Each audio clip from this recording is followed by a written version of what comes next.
नशा शुरू ही क्यों करता है, नशा क्या चीज है? तो सबसे पहली बात यह है कि अपने नशे को समझने के पहले अपने आप स्वास्थ्य को समझेंगे कि स्वस्थ क्या चीज है। तो स्वास्थ्य का मतलब होता है कि जब हम लोग शारीरिक रूप से, मानसिक रूप से और फिजिकल, मेंटल एंड सोशल, ये तीन आयाम हैं अपने जीवन के, जिसमें फिजिकल हो गया शारीरिक, मेंटल यानी मानसिक रूप से, और सामाजिक रूप से अपन स्वस्थ है। तो अपने को स्वस्थ कहा जाता है। केवल मात्र रोगों की अनुपस्थिति ही हमें स्वस्थ नहीं बनाती, लेकिन बाद में देखा गया कि इन तीनों आयामों में ठीक होने के उपरांत भी लोग उदास रहते थे और लोग अपने आप को पूरी तरह से स्वस्थ नहीं समझते। तो इसमें एक आयाम की और आवश्यकता पड़ी और वो आयाम था स्पिरिचुअलिटी का, यानी अध्यात्म का। अब आज अपन यूं कह सकते हैं कि आप जब तक ईश्वर पर यकीन नहीं करते तब तक आपको चिंता से मिट नहीं सकती चिंता, क्योंकि चिंता बहुत बड़ी चीज है। कहते हैं कि चिंता चिता से बड़ी होती, घुन के समान लग जाती है, चिता मुर्दे को जलाती है, चिंता जिंदा को खाती है। तो इस तरह से जब चिंतित आप होते हैं तो आप कितना दुखी हो जाते हैं और आप कितना अंदर अंदर हमारा शरीर खोखला होता रहता है। तो इन सब चीजों से बचने के लिए लोगों ने सोचा कि यार एक बार कोई आदमी नशा कर लेता है। अब नशा क्या करता है? एक बार आपने नशा लिया तो उससे यूं लगता है कि जो हम सोच रहे थे, जिस वजह से हमारे अंदर उदासी आ रही थी, वो उदासी थोड़ी देर के लिए हट जाती है, तो लोगों को अच्छा महसूस होने लग जाता है। अब जब अच्छा महसूस होने लग जाता तो वो सोचता कि यार ये वाली चीज मैंने ली थी और इससे मुझे बहुत अच्छा महसूस हुआ था।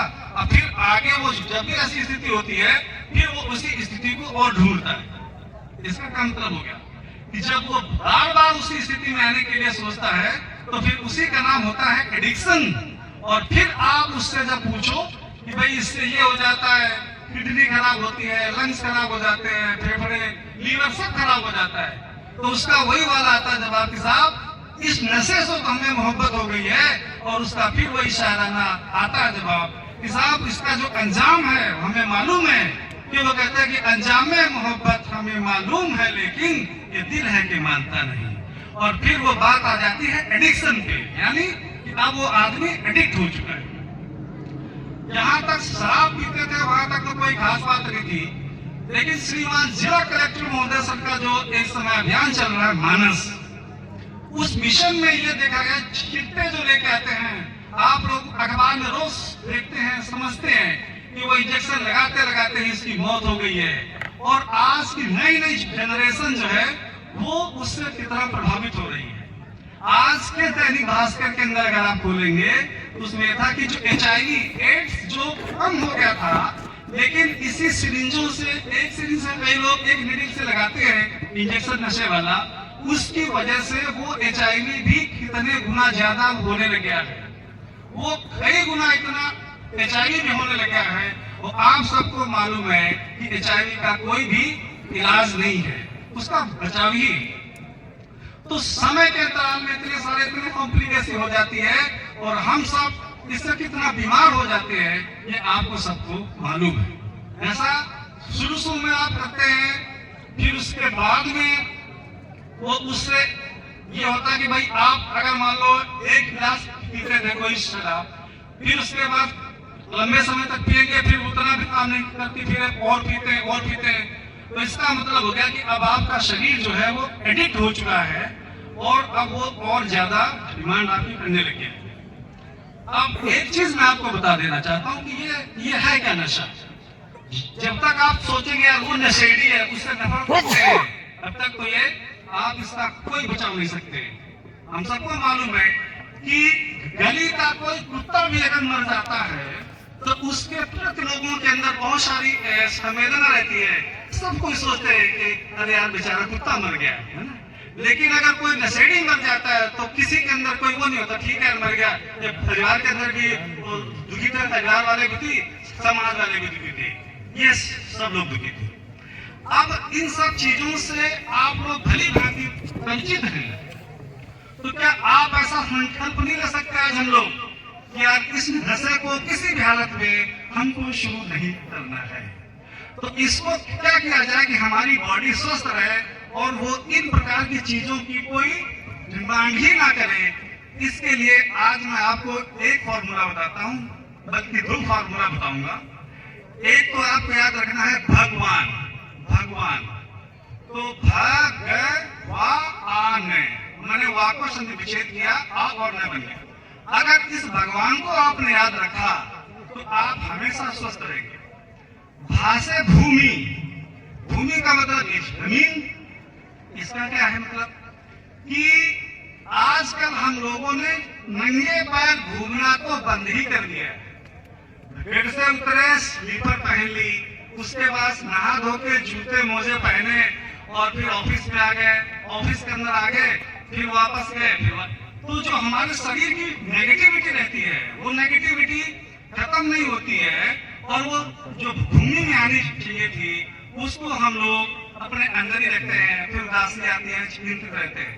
तो यही मेरा रिकमेंडेशन है कि कम से कम आधा पौना घंटा बाहर ये कच्ची मिट्टी में हम लोगों को घूमना है। यानी भूमि के साथ जो हमारा संपर्क टूट गया है, हमारे बुजुर्ग कहते थे जमीन से जुड़ा हुआ आदमी है, उसी रूप में आप याद कर लो कि सबको नंगे पैर तो रहने देना है। गगन यानी आकाश, आकाश में हम लोग आजकल निकलते कहाँ हैं? आप लोग सौभाग्यशाली है कि कम से कम इस समय आकाश के नीचे बैठे तो हैं। हमारे यहाँ पे होता था कि सूर्य नमस्कार करें, ये लिखा होगा कि सूरज की रोशनी से विटामिन डी मिलती है जिससे इम्यूनिटी और हड्डियां स्ट्रांग होती हैं, लेकिन कितनी देर ये कहीं लिखा नहीं रहता था। तो इसमें मेरा ये आप लोगों से निवेदन है कि जिस समय सूर्य उदय हो रहे हो और जिस समय सूर्य अस्त होते हैं, अगर 15 से लेकर 20 मिनट तक अगर उस रोशनी में, उस खुले आकाश में आप रहते हैं तो वो हमारे शरीर के लिए बहुत ही फायदेमंद रहेगा। वासे वायु, हम लोग खुली हवा में सांस नहीं लेते। आजकल तो स्कूलों में भी एसी लगे हुए हैं, हम लोग अपना रुतबा दिखाने के लिए अपने बच्चों को ऐसे स्कूलों में भेजते हैं कि साहब स्कूल एसी है कि नहीं। स्कूल में एसी लगा हुआ है, गाड़ी में एसी है, घर में एसी है, तो खुली हवा में हम लोगों ने सांस लेना लगभग छोड़ ही दिया है। तो हमारा शरीर उस प्रकार से रह नहीं पाता है। तो भगवा मतलब अग्नि, अग्नि कौन सी? पेट की अग्नि। कि आजकल हम लोगों ने वो खाना शुरू कर दिया है जो हमारी जीभ के स्वाद को संतुष्ट करता है, लेकिन जो हमारे पेट की अग्नि को संतुष्ट करता है वो खाना हम लोगों ने लगभग खाना छोड़ ही दिया है। खासकर बच्चों के लिए पिज्जा, बर्गर, ये जो फास्ट फूड है वो हमारे बच्चे खाने लगे हैं। तो वो जीभ को तो स्वादिष्ट लग सकते हैं, लेकिन हमारा जो अंदर पाचक एंजाइम्स है, जो कि आप सुबह सुबह क्या करते हैं, उसको एंजाइमों को भी हम नष्ट कर डालते हैं। सुबह उठते सबसे पहले चाय पीते हैं। चाय क्या करती है कि एक सिग्नल भेजती है दिमाग के अंदर कि कुछ आ गया पेट में। तो जो रात भर जो उस खाने को पचाने के लिए रस बना था, उस चाय ने उसको आके नष्ट कर दिया। और जब आप 1 बजे के आसपास खाना खाते हैं तो खाना पचता नहीं है, सड़ता है। सड़ने का मतलब है साहब आफरा आ गया, पेट फूल गया। सबको मालूम है कि अगर कोई चीज सड़ेगी तो वहां से गैसें तो निकलेंगी निकलेंगी। तो इसलिए सुबह उठते ही खाली पेट चाय नहीं पीनी है। कुछ खा पी के आप खा लो, थोड़ा ब्रेकफास्ट ले लो, फिर आप चाय के लिए सोचे तो वो ठीक रहेगा। तो भगवा आ और ना, बीच में नीर यानी जल। इस धरती पे 75% लगभग पानी है, और वो पानी इतना ही रेशो में जब तक आपके शरीर में नहीं रहेगा तो आप चाहे कुछ भी खा लें, कोई मेडिसिन खा लें, वो पूरी तरह से काम नहीं करने वाली है। इसलिए बार बार पानी आप पिए जितना कि 75% लगभग रहे और वो अपने रेशो में रहे। क्योंकि सही बात है कि अगर आपका ये सारा रेशो सही है तो हम लोग इजी है, EASE इजी। और अगर ये रेशो गड़बड़ाएगा तो उसके आगे लगा लीजिए आप DISEASE, क्या बन गया? वो डिजीज बन गया, आप लोग रोगी बन गए। तो रोगी होने का ही कारण है कि हम लोग वो ठीक से नहीं रह पाते। अब एक मैं फॉर्मूला और बताता हूं, उसका नाम है अर्न, EARN, अर्न। ई का मतलब होता है एक्सरसाइज।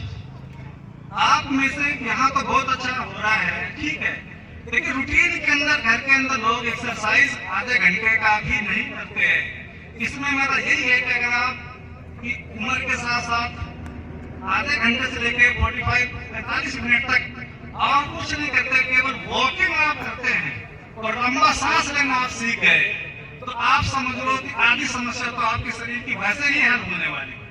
तो ए मतलब आपका दृष्टिकोण, एटीट्यूड सकारात्मक होना चाहिए। हमेशा अपने लिए सकारात्मक सोचे, नेगेटिविटी अपने अंदर आने ना दे। तो EAR मतलब रेस्ट। सब बच्चों को और सभी को 8 घंटे की नींद तो कम से कम लेनी है। अगर 8 घंटे की नींद नहीं आ रही है तो इंसोम्निया हो गया। इसका मतलब है कि हमारे जो शरीर है वो ठीक से काम नहीं करेगा और हम कभी न कभी बीमार होने लगेंगे। और लास्ट में है एन मतलब न्यूट्रिशन। न्यूट्रिशन मतलब होता है कि पोषण, संतुलित आहार। यहाँ मैं पूछता हूँ तो कहते साहब, हमसे रोज आते मरीज, हम पूछते साहब आपने राइस कब खाए थे, चावल कब खाए थे, बोले याद ही नहीं आता। तो वो चीज जो भी ईश्वर ने हमारे लिए बनाई है, मैं आपसे पूछता हूँ, आप मोबाइल का एग्जाम्पल ले लीजिए कि कोई भी कंपनी जब इस धरती पे अपना कोई प्रोडक्ट लेके आती है तो उससे पहले स्पेयर पार्ट्स लेके आती है, इसलिए कि आपके अंदर विश्वास रहे कि अगर वो कभी खराब होती है तो वो ठीक हो जाएगी। तो क्या आप मानते हैं कि वो ईश्वर जिसने एक एक चीज इतने सोच के बनाई है, वो इतनी बड़ी मशीन बनाने से पहले क्या वो स्पेयर पार्ट्स लेके नहीं आया होगा? अवश्य है। तो वो स्पेयर पार्ट्स है क्या? सारे हार्मोन्स, सारे एंजाइम्स, सब कुछ बनाने की फैक्ट्री ईश्वर ने आपके अंदर लगा दी है, लेकिन क्या नहीं लगाया? कच्चा माल कहाँ से आएगा? वो कच्चा माल और स्पेयर पार्ट्स वही है ना जो हम लोग खाते हैं। अब सब ये तो हम खाते नहीं है, ये तो हमारे रिवाज ही नहीं है, ये तो हमारे रिवाज में नहीं है, तो क्या करेंगे? कि ईश्वर ने माँ के दूध में सब कुछ मिला दिया, एक कंप्लीट आहार हो गया वो, लेकिन उसके अंदर आयरन नहीं बनाया, आयरन नहीं मिलाया, क्योंकि आयरन और कैल्शियम मिलके एक ऐसी चीज बना देते हैं जो कि हमारी आंतों से हजम ही नहीं होता। लेकिन हम लोग जब तक 56 प्रकार का भोजन एक साथ नहीं खाते हैं तो हमें संतुष्टि मिलती नहीं है। इसका मतलब हो गया कि रायता और दूध वगैरह जो है, अगर आप हरी सब्जियां खा रहे हैं तो उसके आधा पौना घंटा के बाद में खाना है। अगर उस समय खाएंगे तभी वो हीमोग्लोबिन का ठीक से अपने अंदर आयरन भी आएगा और हड्डियों के अंदर कैल्शियम भी आएगा। अगर एक साथ लेंगे तो वो उतना काम नहीं करती है। इसलिए आयरन और कैल्शियम, हीमोग्लोबिन कहते साहब क्या होगा? खून की कमी, हीमोग्लोबिन। हीम का मतलब होता है आयरन और ग्लोबिन का मतलब होता है प्रोटीन।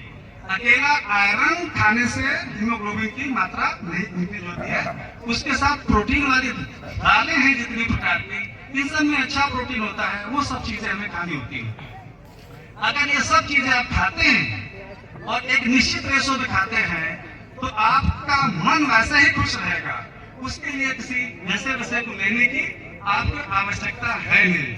तो अगर आप इन सब चीजों से बचना चाहते हैं तो सबसे पहले अपने आप को स्वस्थ रखना होगा, क्योंकि जो पहला सुख निरोगी का है।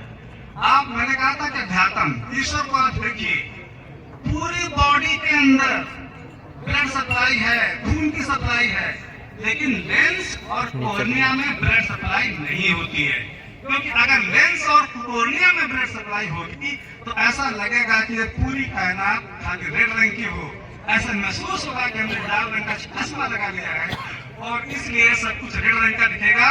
लेकिन ईश्वर ने ये दुनिया इतनी खूबसूरत बनाई है कि उसको ये था कि हमारा जो इंसान है उसको उसी रूप में देखे, वो उसको उसी रूप में दिखे जिस रूप में हमने उसे बनाया है। इसके अलावा और मैं लोगों को हंसने के लिए, याद करने के लिए सिखाता हूँ कि अपने शरीर का टेम्परेचर मेंटेन करने के लिए पूरी बॉडी के अंदर स्वेट ग्लैंड बना दिए हैं, है ना, लेकिन होठों पे नहीं बनाए। मैं क्या कहता हूँ, कहीं मेकअप नहीं खराब हो जाए, है ना, इसलिए होठों के अंदर उन्होंने स्वेट ग्लैंड नहीं बनाई, पसीना नहीं निकलता। इसलिए नहीं निकलता क्योंकि वो गंदगी जो है वो अंदर नहीं जाए। ईश्वर ने एक एक चीज इतनी सोच के बनाई। आंखों के लिए मैं कहता हूँ देखो एक्सटर्नल एयर हमारे बनाए है, अगर देखने में दिक्कत हो तो मैं चश्मे को लगाऊं कि हाँ ठीक है, जिससे कि देखने में भी, कि जब आपकी उम्र अधिक होने लगे तो देखने में भी कोई दिक्कत नहीं आए। इतना कुछ सोचा ईश्वर ने, इतना कुछ किया, तो आप उसके ऊपर भरोसा रखें, वो आपको कामयाबी के रास्ते पे लेके आएगा। कि ये जो धरती है सूरज के चारों तरफ इतनी स्पीड से घूमती है कि 30-32 किलोमीटर प्रति सेकंड